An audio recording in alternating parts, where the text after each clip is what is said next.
रखें, video games अक्सर देर से आते हैं, इसलिए यह सब बदल सकता है। डाइंग लाइट दी बीस्ट सच में डाइंग लाइट 1 का अनुसरण है, बजाय डाइंग लाइट 2 के, जो मूल रूप से डाइंग लाइट 2 डीएलसी के रूप में शुरू हुआ था। वह अब अपने आप में एक स्वतंत्र अनुभव बन गया है, जो पहले डाइंग लाइट में मुख्य भूमिका निभाने वाले काइल क्रेन के बाद की कहानियों पर केंद्रित है। वह ऐसा लगता है जानवरों जैसी क्षमताओं के साथ बहुत ही शक्तिशाली है, और ऐसा लगता है कि वह चीजों को बदलने वाला है। इसे सरल और अधिक केंद्रित स्वभाव के साथ जोड़ें, गुणवत्ता की मात्रा के ऊपर ध्यान, और मुझे लगता है कि यह कुछ बहुत ही संभावित शानदार चीज बनने की राह पर है। मुझे पहला खेल बहुत पसंद है, और उनके लिए पहले खेल की कुछ चीजों के साथ चलना, मुझे लगता है कि उसमें संभावनाएं हैं। डाइंग लाइट द बीस्ट 22 अगस्त को रिलीज हो रहा है। अगला संख्या 24 पर हेल इज अस एक अविश्वसनीय रूप से अनोखा गेम लगता है। शुरू में कुछ ऐसा दिखा जो एक सोल्स लाइक गेम की तरह था, लेकिन भविष्य की तरह डिस्टोपिया ब्रह्मांड जिसमें डेथ स्ट्रैंडिंग की वाइब्स हैं। हेल इज अस अपना खुद का third person action adventure game लगता है, जिसमें चुनौतीपूर्ण मुकाबला, बहुत सारे शानदार और दिलचस्प एनपीसी इंटरेक्शन और निर्णय लेने की प्रक्रिया, विविध क्वेस्टिंग और वास्तव में बहुत ही शानदार वातावरण और दुश्मनों की विभिन्न किस्में हैं। ये सच में बेहद चुनौतीपूर्ण लगता है, लेकिन साथ ही ये वास्तव में अनोखा है, और हमें इसके लिए उन्हें श्रेय देना होगा। ये खेल विभिन्न स्टूडियो से आने वाले गेम विकास के अनुभवी लोग बना रहे हैं, और मुझे लगता है कि इसमें काफी संभावनाएं हैं। जब से इसे घोषित किया गया है, हमने इस पर नजर बनाए रखी है, और ऐसा लगता है कि हमें इस पर ज्यादा नजर नहीं रखनी पड़ेगी, क्योंकि ये 4 सितंबर को रिलीज होने वाला है।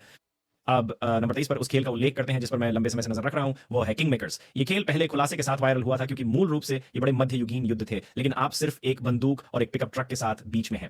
ये निश्चित रूप से एक बहुत बड़े प्रोजेक्ट में बदल गया है। इसे एक प्रकाशक मिल गया है। ये न केवल बड़े पैमाने की लड़ाइयों में शामिल मजेदार आधुनिक दुनिया की रचनात्मकता के साथ, बल्कि वास्तविक रणनीतिक योजना, निर्माण और बहुत सारे काम के साथ बेहद महत्वाकांक्षी दिखता है। तो यह उन लोगों के लिए दोनों दुनियाओं का सबसे अच्छा हिस्सा है, जो पूरी एक्शन चाहते हैं और जो आप जानते हैं मध्ययुगीन डैड सिमुलेटर गेम्स पसंद करते हैं। वे काफी समय से इस पर काम कर रहे हैं, और सच कहूं तो यह हमारे सूची के शीर्ष पर तब से है जब इसे पहली बार प्रकट किया गया था, और अब हमें यह पता चला है कि यह कम से कम इस साल पीसी पर अर्ली एक्सेस में आ रहा है।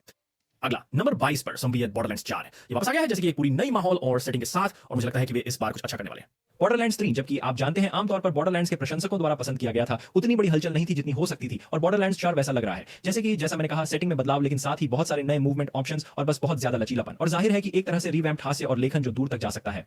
किसी भी तरह अगर ये अधिक बॉर्डरलैंड्स है और इसका लूप अच्छा लत लगा देने वाला और संतोषजनक है, तो मुझे लगता है लोग इसे अपनाएंगे। मुझे ये जानने की जिज्ञासा है कि इस बार गियरबॉक्स वाकई चीजों को कैसे हिलाकर रखता है, और शुक्र है ये वह है जिसके लिए हमें अधिक इंतजार नहीं करना पड़ेगा। ये 12 सितंबर को रिलीज हो रहा है।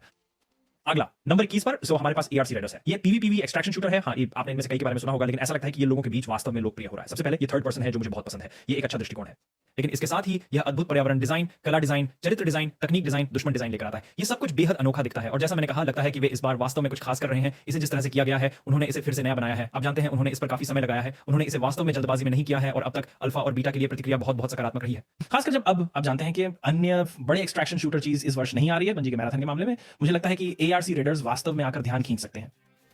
20 हमारे पास वुचांग फॉलन फेदर्स है। ये चीनी पौराणिक कथाओं पर आधारित एक सोल्स जैसा शैली का खेल है, और यह बेहद चुनौतीपूर्ण लगता है, लेकिन साथ ही बहुत मजेदार भी। शुरुआती पूर्वावलोकन प्रभाव अत्यंत सकारात्मक रहे हैं, भले ही ये ऐसा कुछ हो जिसे आप देखकर समझ सकते हैं कि क्या उम्मीद करें। ये एक वाकई बहुत अच्छा लगता है। इसे 5 on 5 गेम्स द्वारा प्रकाशित किया जा रहा है, और मुझे लगता है कि इसमें चरित्र और उसकी क्षमताएं वास्तव में अनूठी लगती हैं, और इससे वास्तव में कोई दिलचस्प कहानी निकल सकती है, क्योंकि जैसे मैंने कहा, ये मिंग साम्राज्य में सेट है, उसे याददाश्त खो चुकी है, और साथ ही आप कुछ बहुत ही अजीब प्राणियों से लड़ रहे हैं। मुझे लगता है कि एक सोल्स जैसे खेल में कुछ रहस्य और जिज्ञासा और कुछ खराब अजीब जीव हैं, जो वास्तव में आप सभी को चाहिए। इसलिए मैं देखना चाहता हूं कि ये कैसे होता है। ये 24 जुलाई को रिलीज हो रहा है। अगला नंबर 19 पर हमारे पास है वैम्पायर द मास्करेड स्टोरी या ब्लड लाइन्स। तो ये लंबे समय से काम में है, कई बार विलंबित हुआ, नवीन रूप से बनाया गया, एक अलग विकास स्टूडियो ने इसे लिया। मुझे वास्तव में इसकी वर्तमान स्थिति के बारे में नहीं पता कि इसे कैसे समझूं, लेकिन इसमें बहुत संभावनाएं हैं यार। मूल vampire the masquerade blood lines वाकई बहुत कूल था, जैसे एक परिभाषित RPG जो PC के प्रशंसकों और वैम्पायर प्रशंसकों के लिए है, जिनमें से मैं दोनों हूं। इसलिए मैं अभी भी आशा बनाए हुए हूं कि यह खेल अंततः पूरा हो और कूल हो, और इसके नाम के अनुरूप हो। वर्तमान में ऐसा लगता है कि यह अंततः 2025 की पतझड़ में रिलीज हो रहा है। अब नंबर 18 पर मैं यहाँ बहुत पक्षपाती होने वाला हूँ, और टर्मिनेटर 2D नो फेट के बारे में बात करने जा रहा हूँ, सिर्फ इसलिए क्योंकि यह मेरे सपनों का खेल जैसा दिखता है। अगर मैं बड़ा हो रहा बच्चा होता तो ये ऐसा है जैसा मैंने एक टर्मिनेटर 2 खेल की कल्पना की थी। आप सारा कॉनर, टर्मिनेटर स्वयं भविष्य में जॉन कॉनर के रूप में दौड़ रहे हैं, और यह सब बहुत ही शानदार रेट्रो शैली में किया गया है, साथ में सुंदर कला, लेकिन आधुनिक संवेदनशीलताओं के साथ भी। एक संकर दृष्टिकोण अपना रहा है, जैसे मेटल स्लग और बीट एम अप्स जैसे विभिन्न खेलों से प्रेरणा ले रहा है, और मेरा मानना है कि अगर वे इसे सही तरीके से करते हैं तो वे कुछ वाकई खास बना सकते हैं। अगले नंबर 17 पर हमारे पास आउटर वर्ल्ड्स 2 है। ऑन ऑब्सिडियन मूल रूप से एक बड़ा ऑन आउटर वर्ल्ड्स बना रहा है। वे वास्तव में पहले गेम के साथ जो उन्होंने ब्रह्मांड और कथा के संदर्भ में बनाया था, उसका फायदा उठा रहे हैं, और वास्तव में एक्शन, खेलने योग्यता और गहराई पर जोर दे रहे हैं। फिर से इस पर शुरुआती छापें बहुत सकारात्मक लग रही हैं, और मुझे अब भी लगता है कि इस खास गेम शैली, इस अनुभव में उनकी कुशलता है। इसलिए मैं आशा करता हूं कि वे इसे आगे बढ़ाएंगे। यह अक्टूबर 29वां 2025 को रिलीज हो रहा है। अगला नंबर 16 पर है सबनॉटिका 2, जलमग्न अस्तित्व खेल जिसने दुनिया को चौंका दिया था, आखिरकार वापस आ गया है। ये बहुत समय हो गया है, लेकिन फिलहाल यह अभी भी कुछ रहस्य से भरा हुआ है। इसे आधिकारिक रूप से घोषित किया गया है। हमें इसकी कुछ छोटी झलकियां मिली, एक छोटा ट्रेलर, लेकिन ये हमें ज्यादा कुछ नहीं बताता है।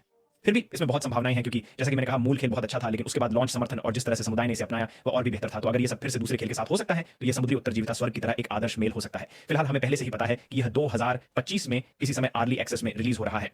अगला नंबर 15 पर हमारे पास साइलेंट हिल एफ है। आखिरकार क्या आप इस पर यकीन कर सकते हैं? 2025 में एक नया पूरी तरह से अनूठा साइलेंट हिल गेम। मुझे खुशी है कि हम आखिरकार यहाँ हैं। यह एक साइलेंट हिल खेल के लिए वास्तव में अलग दिखता है। हाँ, ये धुंधला है, लेकिन बस इतना ही। यह अतीत में जापान में होता है, तो वहाँ बहुत कुछ हो रहा है। आप एक युवा किरदार हैं, एक तनावग्रस्त किरदार ऐसा लगता है, लेकिन सौभाग्य से हमें जो दिखा है उसमें साधारण सर्वाइवल हॉरर मुकाबला है। इसके अलावा अत्यंत विकृत और अस्थिर राक्षस डिजाइन। इस पर बहुत कुछ कहा गया है, जैसे कि कोनामी और साइलेंट हिल के पीछे के डेवलपर्स वास्तव में कुछ अलग करना चाहते हैं, जबकि उन्होंने जो हॉरर बनाया है उसका सम्मान करते हुए, लेकिन साथ ही उसमें अधिक जापानी तत्वों को समर्पित और प्रस्तुत करते हुए। मुझे लगता है कि ये वास्तव में अच्छा हो सकता है, लेकिन साथ ही साइलेंट हिल, जैसे कि आप जानते हैं, साइलेंट हिल 2 के रीमेक से पहले हमें हाल ही में जो मिला उसमें काफी असफलताएं भी थी। उम्मीद है कि साइलेंट हिल एफ नई साइलेंट हिल खेलों की उस श्रृंखला को समाप्त कर देगा। हमें निश्चित रूप से पता चलेगा जब ये हमारे हाथ लगेगा 25 सितंबर को।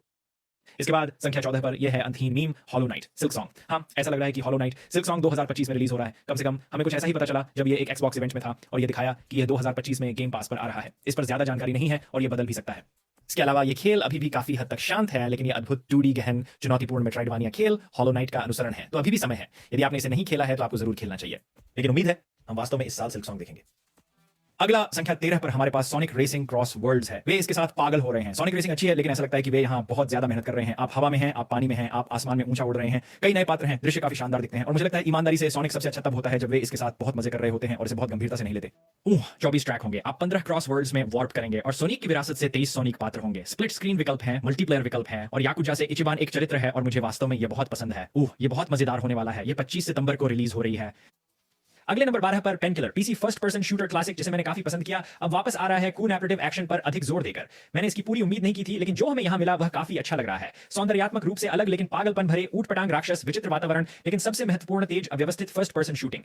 3D Realms इसे प्रकाशित कर रहा है। उनके पास पुराने जमाने के जैसे कि क्लासिक गेम डेवलपमेंट और निश्चित रूप से पुरानी PC first person shooter games की विरासत है, तो मुझे सच में उम्मीद है कि यह अच्छा होगा। यह जैसे Doom the dark ages, Doom eternal का एक मजेदार सह प्रकार का विकल्प हो सकता है अगर आप कुछ ऐसा ढूंढ रहे हैं और आप कुछ वास्तव में दिलचस्प हथियार प्रकारों के साथ दुश्मनों की भीड़ को गिरा रहे हैं।